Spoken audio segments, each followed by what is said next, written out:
സംഭവം അധ്യായം 1 കണ്ടു. സംഭവം നന്നായിருக்கு. സംഭവമാണ് പടം. ഇതില് ഈ സംഭവം നിങ്ങൾക്ക് മനസ്സിലാവണമെങ്കിൽ കുറച്ച് ചിലപ്പോൾ വളരെയധികം ശ്രദ്ധിച്ച് കാണേണ്ടി വരും. അതാണ് ഒറ്റയടിക്ക് ഇതിനെ കുറിച്ച് പറയാനുള്ളത്. അടിപൊളി സംഭവമാണ്, കാണുക. ഇനി ഡീറ്റെയിൽ ആയിട്ട് വരാം. First of all welcome to Jo movie world. ഈ പടം ഞാൻ ഇതിന്റെ ട്രെയിലർ കണ്ടപ്പോൾ തന്നെ ഇതിന്റെ ഒരു മേക്കിംഗ് ക്വാളിറ്റിയും ഒരു ഇൻട്രൂഗിങ് അല്ലെങ്കിൽ ഒരു മിസ്റ്ററി ഫാക്ടർ എനിക്ക് കിക്കായി, എനിക്കത് കയറി. അപ്പൊ എനിക്കിത് കാണണമെന്ന് വിചാരിച്ചിട്ടുണ്ടായിരുന്നു. പക്ഷെ എനിക്കിത് ആൾക്കാർ ഇതിനെ എത്രത്തോളം അറിയാം, ആൾക്കാർ വരുമോ എന്നുള്ള ഒരു കൺഫ്യൂഷൻ ഉണ്ടായിരുന്നു. എന്നാലും തിയേറ്ററിൽ എനിക്ക് ഞാൻ വിചാരിച്ച ഷോയ്ക്ക് എനിക്ക് കാണാൻ പറ്റി. ആ കണ്ടു തുടങ്ങിയപ്പോൾ ഞാൻ പറയാം, ഒരു നിഗൂഢതയുടെ ഒരു മൂഡിൽ ചെറുതായിട്ട് ഇങ്ങനെ തുടങ്ങി. ഒരു അരമണിക്കൂർ 40 മിനിറ്റ് ഒരു നോർമൽ ലെവലിലാണ് പടം പോണത്. അതായത് മിസ്റ്ററി ഉണ്ട്, മിസ്റ്ററി സെറ്റപ്പ് ചെയ്യുന്നു. അതായത് സ്ട്രേറ്റ് ഫോർവേഡ് കഥ, വലിയ കൺഫ്യൂഷൻസ് ഒന്നും ഇല്ല. കാര്യങ്ങൾ ഇങ്ങനെ ഒരു നിഗൂഢത ഉണ്ട്, എന്തൊക്കെയോ സംഭവിക്കുന്നുണ്ട് എന്നുള്ളൊരു രീതിയിൽ ഇങ്ങനെ നല്ലൊരു സെറ്റപ്പിൽ ഇങ്ങനെ പോവാണ്. അപ്പോൾ ഇതിൽ ഒരു അസ്കർ അലി, പിന്നെ എന്താ പറയാ, മറ്റേ വിനീത് കുമാർ, അങ്ങനെ കുറച്ച് പോലീസുകാർ ഒരു കേസ് അല്ലെങ്കിൽ ഒരു കാര്യത്തിന് അന്വേഷിക്കാൻ വേണ്ടിയിട്ട് ഒരു കാട്ടിലേക്ക് പോകുന്നതാണ് കാണിക്കുന്നത്. അപ്പൊ അവരുടെ ചെറിയൊരു ബാക്ക്ഗ്രൗണ്ടും ചെറിയൊരു പേഴ്സണൽ കാര്യങ്ങൾ കാണിച്ചിട്ട് ആ ഒരു നിഗൂഢത കാണിച്ചിട്ടാണ് തുടങ്ങുന്നത്. ഒരു 40 മിനിറ്റ് വരെ സ്ട്രേറ്റ് ഫോർവേഡ് ആയിട്ടുള്ള കഥയാണ്. നിങ്ങൾക്ക് ഒന്ന് വേണമെങ്കിൽ അങ്ങോട്ട് തിരിയാം അല്ലെങ്കിൽ ഇങ്ങോട്ട് തിരിയാം, ഒരു കുഴപ്പമില്ല. ഒരു 40 മിനിറ്റ് കഴിഞ്ഞ് കഴിഞ്ഞാൽ നിഗൂഢത മുറുകും. നമുക്ക് ആ മിസ്റ്ററി എലമെന്റ് നല്ല രീതിയിൽ കയറാൻ തുടങ്ങും. പിന്നെ നിങ്ങളുടെ ശ്രദ്ധ നല്ല രീതിയിൽ വരണം. ഒരു ഇന്റർവെൽ പഞ്ച് എന്നൊക്കെ പറഞ്ഞു കഴിഞ്ഞാൽ നല്ലൊരു രസത്തില് ടിസ്റ്റ് കൊള്ളാലോ എന്നുള്ള രീതിയിൽ ഇനി എങ്ങനെയായിരിക്കും എന്നൊക്കെ ഒരു ആകാംക്ഷ തരുന്ന ഒരു ഫസ്റ്റ് ഹാഫ്. സെക്കൻഡ് ഹാഫ് നിങ്ങൾക്ക് മൊബൈലിലോ വേറൊരു കാര്യങ്ങളോ നോക്കാൻ നിങ്ങൾ പോകരുത്.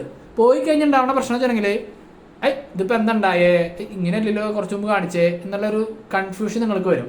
വളരെയധികം നമ്മുടെ അറ്റൻഷൻ, നമ്മുടെ ശ്രദ്ധ ആവശ്യപ്പെടുന്ന ഒരു പടമാണ് സംഭവം അധ്യായം 1. ആ രീതിയിലാണ് ഇതിന്റെ തിരക്കഥയും മേക്കിങ്ങും പെർഫോമൻസും എല്ലാതും സെറ്റ് ചെയ്തേക്കുന്നത്.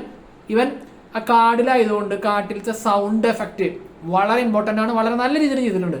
സൗണ്ട് മിക്സിംഗ് ഒക്കെ ഇല്ലേ, കാട്ടിലത്തെ പല മൃഗങ്ങളുടെ സൗണ്ട്, ഇലകളുടെ സൗണ്ട്, ഓടുമ്പോഴുള്ള സൗണ്ട്, പല ടൈപ്പ് സൗണ്ടുകൾക്ക് ഇതിൽ പ്രാധാന്യമുണ്ട്.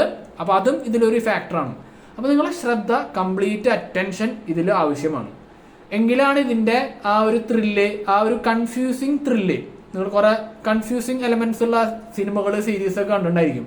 അതായത് ഭയങ്കര അറ്റൻഷൻ വേണം. ബ്രെയിൻ നമ്മളിങ്ങനെ നല്ല രീതിയിൽ നോട്ടീസ് ചെയ്തതിൽ മാത്രമാണ് ഇതിന്റെ ആ ഒരു എന്റർടൈൻമെന്റ് ഫാക്ടർ നിങ്ങൾക്ക് കിട്ടുക.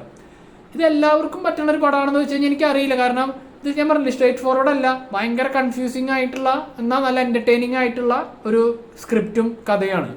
ഇതിന്റെ ഒരു സിനോപ്സിസിനെ കുറിച്ച് പറയാനാണെങ്കിൽ എന്താ പറയാ, നേരത്തെ പറഞ്ഞ പോലെ കുറച്ച് പോലീസുകാർ ഒരു കേസിന്റെ ഭാഗം അല്ലെങ്കിൽ ഒരു അങ്ങനത്തെ ഒരു കാര്യത്തിന്റെ പേരിൽ കാട്ടിൽ അകപ്പെടുകയാണ്.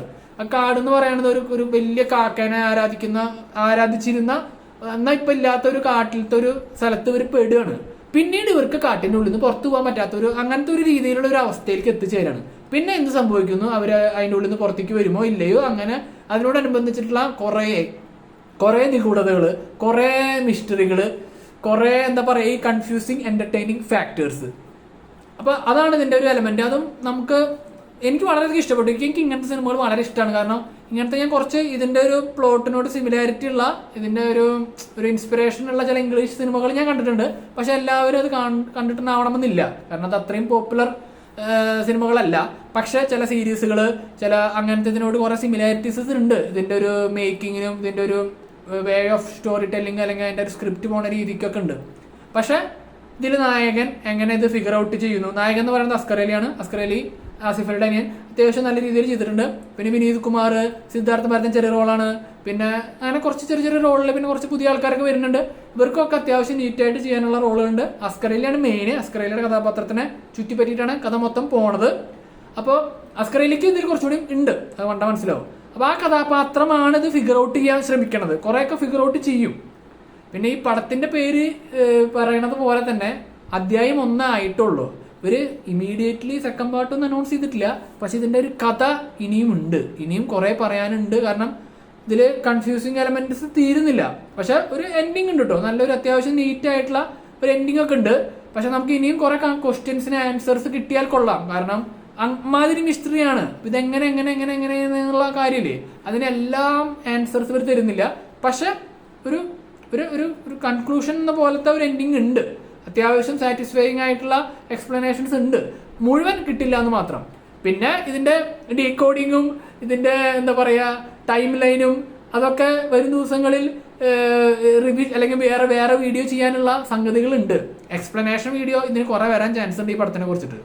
അപ്പോൾ നിങ്ങൾ ഈ പടം കാണാൻ പോകുമ്പോൾ ഒരു ക്ലീൻ മൈൻഡോടെ ഒരു എന്താ പറയുക ഒരു പ്രത്യേകതരം എന്താ പറയുക ഒരു ബ്രെയിൻ നമ്മളെ വർക്കൗട്ട് ചെയ്യുന്ന അല്ലെങ്കിൽ മൈൻഡ് ബെൻഡിങ് ആയിട്ടുള്ള ഒരു സിനിമ പ്രതീക്ഷിച്ച് പോവുക. സ്ട്രേറ്റ് ഫോർവേഡ് സിനിമ പ്രതീക്ഷിച്ച് വരരുത്. വന്നാൽ നിങ്ങൾക്ക് മനസ്സിലാവില്ല, നിങ്ങൾക്ക് ഇഷ്ടപ്പെടില്ല.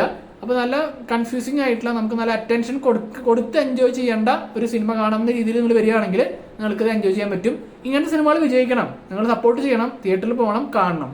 അപ്പോൾ എനിക്ക് ഇഷ്ടപ്പെട്ടു. നിങ്ങൾ കാണുക, നിങ്ങളുടെ അഭിപ്രായം എന്തെങ്കിലും എൻ്റെ കമന്റ് സെക്ഷനിൽ പങ്കുവയ്ക്കുക. അപ്പോൾ വീഡിയോ ഇഷ്ടപ്പെട്ടെങ്കിൽ ലൈക്ക് അടിക്കുക, കമന്റ് അടിക്കുക, സബ്സ്ക്രൈബ് ചെയ്യുക, ഷെയർ ചെയ്യുക.